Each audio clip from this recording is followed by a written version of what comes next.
keliaujam į naują lygį ir šį kartą kiek kitoks pirkinys. Įsigijome ne butą, o šį kartą visą pastatą. Tai sudalyvavom projekte su kitais investuotojais ir einam, parodysim, papasakosim, ką mes čia planuojam nuveikti. Taip, tai čia yra 4 aukštų pastatas. Vienas iš aukštų yra jau mūsų nuosavybėje. Planas padaryti šį kartą nuomos objektus paleisti ir principė, kodėl apskritai nusprendėm šitą objektą įsigyti, tai vien tik tai dėl to, kad į projektą ėjom ne vieni, o su kitais investuotojais. Tai šiek tiek buvo toks rizikos pasiskaidimas. Nu, jeigu jau ten nepaeis, kaip sakyti, tai bent jau ne ant viso pastato, o tik ant dalies. Bet padarėm matematiką, sumetėm viską į Excelį ir sakom, nelabai gali nepaeiti, ta prasme. Tai, bet iš karto kažkaip apsisprendėm, kad darysim nuomai, šį kartą nepardavinėsim, nu nebent pasikeis nuomonė, bet matom tobulą projektą nuomai. Einam žiūrėt, ką nusipirkom. Darbo laikas, pietus. Ir šį kartą jau buvom pačiam pastate viduj, bet tie, kas žiūrėjo mūsų praeitus vaizdo įrašus ir matė pirmą dalį objekto, kurį pirkom iš varžytinių, kurių nematė, tai jeigu ten galvojat, kad buvo daug daiktų ir baisu, tai einam parodysim, ką reiškia iš tikrųjų baisu. Reikės viso konteinerio, man atrodo. Šitoje vietoje turi atsirasti įėjimas į laiptinę. Jo. Tai ką galima papasakot, kad šitoje vietoje griausi sieną ir bus ten už tos sienos yra laiptinė, į kurią bus galima patekti į kitus aukštus tiesiai per šitas pagrindinės duris. Jo, nes vienas iš investuotojų nupirko pirmą aukštą, kur bus kažkas iš komercijos pusės, kažkokia parduotuvė, kažkas vaikų kambarys ar panašiai. Tai va galima eiti pasižiūrėti, nes dabar tik įėjimą turim per pirmą aukštą, per svetimą turtą, bet kol kas leidžiama vaikščioti, kol nėra kito įėjimo. Galim pasižiūrėti, kiek čia grožio. Aišku, šitas aukštas ne mūsų, kiek daiktų ir kiek daug kraustimo reikės padaryti. Gerai, lipam į mūsų antrą aukštą.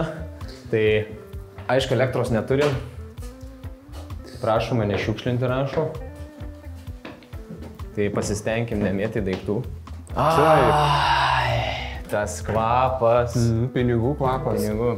Realiai žiūrovai mūsų negali užuosti šito kvapo, bet kai įeini į tokio tipo pastatus ir užuodi tokį kvapą, aštrų, tai yra vienas posakis, sako, užuodi pinigus. Nekilnojamam turite kuo baisesnis projektas, tuo apatinė profito eilutė dažniausiai būna stambesnė. Čia va gyventojų turim galimai užeinančių. Jo, čia hebra gyvena, matyti jau ką. Va. Gal net nereikia perdaryti nieko. Tai kokie pirmi darbai galvoja, čia būtų, nuo ko reiktų pradėti viską daryti? Tai realiai ką galim žiūrovam papasakoti, iš tikrųjų šiandien nupirkom šitą pastatą, tai yra oficialiai įsigijom pas notarą, tai jau šitas aukštas priklauso mums, tai realiai prieš einant pas notarą, principę pasidarėm išplanavimą, ką mes galim čia iš to pastato padaryti, pasidarėm projektą ir pirmi darbai, viską iššluot lauk, pradėti griuvimo darbus įvairius. Tai realiai ką griaunsim, ką paliksim, tai dar tiksliai nežinau, bet kiek žinau, kad visos sienos, kurias galima bus griausim. Realiai praktiškai visas sienas, man atrodo, griaunam ir langai visi lauk metasi. Kas dar? Šiaip koks pliusas šito pastato, prieš perkant, ką mes įsivardinom, tai principė 8% fasado sudaro langai. Ja. Tai kaip ir iš fasado pusės labai daug darbų nebus, tai realiai pasikeis pradžiui užsakinėsim langus ir griuvimo, viso ko naikinimo darbai. Ja, čia viską išvalyti, tai manau bus vienas didžiausių darbų. Jo. Nes tiek sienų nemažai turės išsiardyti, tiek pat visų šitų šmutkių išvalymas, tai irgi užtruks. Bet man tai įdomu, kas įdomesnio, pavyzdžiui, aš asmeniškai nekantrauju, tai mes esam pripratę su butais daryti projektus, ta prasme jau mes kaip ir suprantam, kaip kas vyksta, su kokiom problemom galim susidurti, bet ten realiai viena iš tų problemų yra dažniausiai kaimynai nepatenkinti, ten netvarka dar kažkuo. Reikia, pavyzdžiui, iš 4 aukšto iškraustyti, išgriauti ant sienas, reikia per laiptinę viską daryti. O dabar skaitosi visą pastatą nupirkom investuotojai, vienu metu visi darysim. Tai kiek didesnis projektas, tai kas labai įdomu, kad visas procesas keisis. Nei esam pripratę, tai labai įdomu išmokti naujų dalykų, suvokti, kaip gali būti kitaip.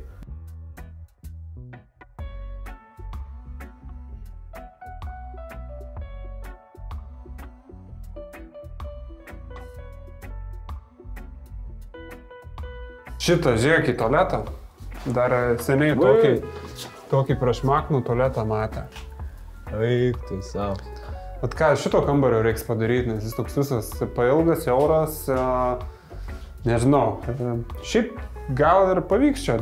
Dedi virtuvę, gale lovą, šitą sieną griauni. Šitą sieną griausis, o čia šitos sienos negalim judinti, nes čia jau yra... Pirmo aukšto, ten patalpos, elektriniais skydiniais kažkas. Ir panašiai. Ir labai faina bus tie langai, kai pasikeis, atsišviežins, užsitinkuos, tai bus tokie panoraminiai langai. Ir labai gerai, kad už lango turim vaizdą dar visai padorų, jokių ten kažkokių pramoninių sandėlių nesimato ir panašiai. Taip, žaluma, realiai į medžius žiūrės žmogus galės. Tai gal žiūrovom reiktų papasakoti apie sumas. Tai pasidalink. Už kiek pavyko? Jo, tai mūsų dalis yra 130 kvadratų, 100... Tai dar plus laiptinė, 140. Iki 140 kvadratų, tai mes 140 kvadratų nupirkom už 52 000. Jo, tai čia gaunas realiai 370 eurų už kvadratą? Jo. Ir, o ką, kaip manai, kiek įdėsim pinigų? Aš manau, kad dvigubai reikės sudėti, tai kaip nieko. Jo. Manau, dvigubai tai tikrai reikės dar tiek įdėti, jeigu nedaugiau. Darėm grubę samatą, tai ta grubi samata realiai gavosi ant popieriaus, kaip sakyti, tai 120 000, tai principė, bet čia tokia grubė, nes niekada nedarė tokio projekto, tai tiesiog... Ir būna labai sunku numatyti kitą kartą, kad tau ten pasirodys, reikia kažkokį kampą visiškai renovuoti, perdaryti, kitą kampą reikės komunikacijas absoliučiai keisti, atrasti, kad stogą dar reikia tvarkyti, atrasti dar kažkokius tokius galus, kurie bus nenumatyti ir gali visiškai pakeisti tą, ką mes čia planavom. Nes principai, kas dar dasideda, ko niekada nesam darę, tai laiptinės. Automatiškai laiptinės suvalgys kažkiek pinigų, tada suvalgys pinigų. Tokie kaip naujų santechnikos, visi stovai kapitališkai darysis nauji, tai vėlgi pliusas tas, kad ir kiti investuotojai automatiškai visi... Nereikės pyktis, žinai, kad iš 4 aukštų 2 nori tvarkytis, o kiti 2 nenori ir ten lieka tik 2 aukštų darytis viską. Tai čia bus gal paprasčiau viskas, kada bus ne vienas sprendėjas ir visi suinteresuoti turėti gerą tą aplinką ir laiptinės ir visą kitą. Kaip tu manai, jau tokio dydžio projektas, ar ne? Šiek tiek didesnis neįprastai darom, kitokio tipo. Kaip tu manai, su kokiam čia galim problemom susidurti, kurių, pavyzdžiui, neįsivertinom prieš perkant ir neapgalvom, sakykime?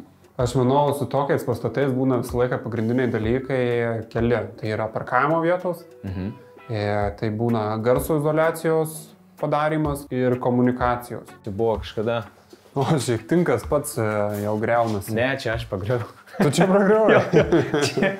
Čia žiauriai lengvai... Labai fainai, ne? Jo. Kol dizaineriai matavosi visą objektą, aš stovėjau ir meditavau čia prie tų sienų. Sakau, kalbėjau su griovėju, sakau, žiūrėk, aš to pusę darbo padariau, kainą reiks mušti. Čia reikia papasakoti, ką fainą sugalvojom iš tikrųjų. Tai ką mes turim šitoj pusė, tai turim tokį kiek prastesnį vaizdą nei į medžius, nei į gamtą kažkokią, bet principą turim stogo dalį. Taip. Tai sugalvojom... Einam pažiūrėti. Einam ant stogo. Einam pažiūrėti. Čia planuojam išgriauti ir padaryti tokią įėjimą į terasą. Einam pažiūrėti. Tik įėjimą reikės lengvesnį padaryti, pažiūrėjau, vos užlipai. Nu, jau seniukas aš jau. Tai reikės išgriauti langus. reikės išgriauti Nišą visą šitą nišą. Tai čia irgi tai nėra laikanti siena. Tai čia labai paprastas mūras. Šitą galima griauti. Tai kažkaip sugalvoti reikės, kaip ant čia užlipti. Čia uždėti kokias terasinės lentas. Padaryti rasėlę, išeiti ryte, kavutės ir pažiūrėti per langą į Petraškės. Į fabrikus. Kaip gyvena. Tai va, tai čia žodžiu kaip ir daug nėra ką pasakoti, bet šiaip, nu va, faina idėja, kad turim stogo dalį ir galim išnaudoti. Šitie visi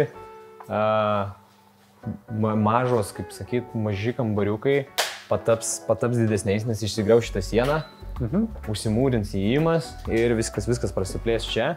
Tai šitie 3 realiai po 18 kvadratų maždaug gaunasi. Būtų tokie studijos. Kaip bendrabutis, kaip darė bendrabučius, tai va čia bus 1:1. Į biblioteką važiuosim. Čia galės žmonės ateiti, paskaityti.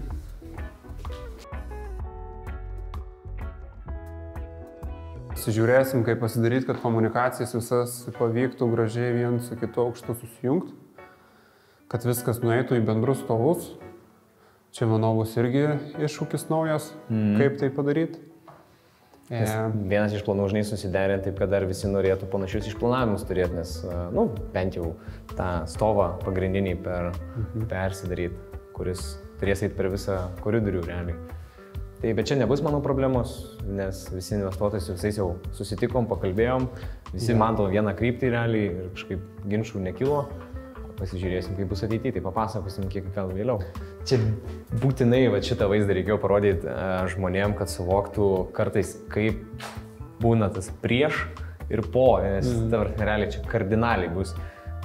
Nuoširdžiai nesu buvęs panašaus tipo pastate, kur būtų toks vaibelis, žinai. Kažkas būtų nutikę ir tiesiog visi dingė iš čia ir apleista, negyventa, niekam čia nebūta. Tai gaila, kai tokie pastatai lieka neišnaudojami, tai va, gal čia ir mūsų irgi ta pridėtinė vertė, kaip prikelt iš numirusių tokius pastatus. Jo, šiaip realiai, tai bet ir mūsų tokia ir misija yra iš dalies iš senų butų, objektų prikelt antram gyvenimui. Būtent. Tai, sakykime, žinai, ir ta pridėtinė vertė, kur susiformuoja pridėtinė vertė, žinai, gražinam Kauną, tai nes keisis ir fasadas, kur žiūri į vaiduoklį, o po to bam žiūri jau pasikeitė į šiuolaikišką objektą, tai po truputį taip ir miestas atsinaujina. Va tokio įdomaus turinio pasidalinom su jumis šito nuostabiu pastatu. Čia toks, kaip ir sakyt, tikrai verta ateiti patiem pabūti tokiam vibe, tai kad suvokti tą pridėtinę vertę, kurią kuriam, tai iš tikrųjų esam dėkingi, kad mus žiūrit, tai nepamirškit uždėti like, subscribe. Ir susimatom kitose vaizdo įrašuose. Džiaugiamės jūs turėdami. Iki. Čiau.